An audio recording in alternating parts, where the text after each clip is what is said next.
Okay, for my final project, I created a doubly linked list. It's very similar to the linked list we did in class, except instead of having just a next pointer, it also has a previous pointer. And this allows for some interesting things. This is my method list I've got. Along with just inserting, I can insert something to the front of the list and something to the back of the list. I can also reverse the list really easily. With my insert back function, it just creates a new node, and if the list is empty, it just sets it as both the front and the back. Any other cases, it sets the back next pointer to the new node, and then sets the back pointer to that node, making it the back. And then insert front is basically the same thing, except since I have that previous value, I can insert it directly at the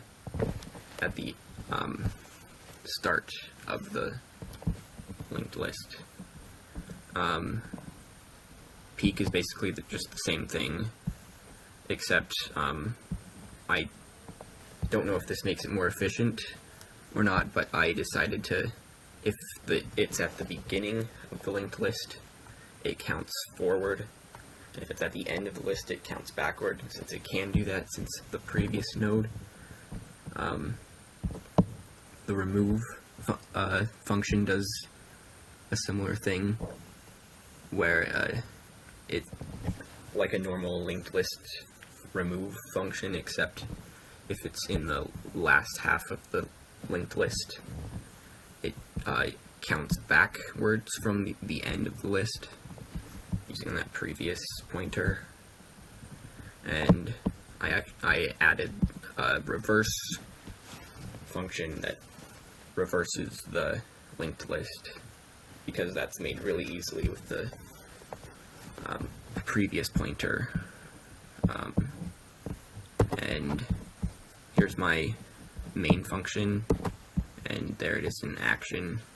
You can see the initial list. If you insert something at the front, it inserts it in the front. Inserting at the back works. You can peek to see index values. This is just testing stuff I forgot to remove. And then,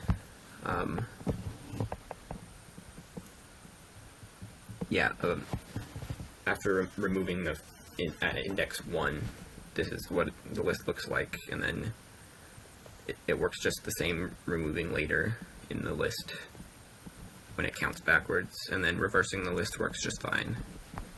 And there it is.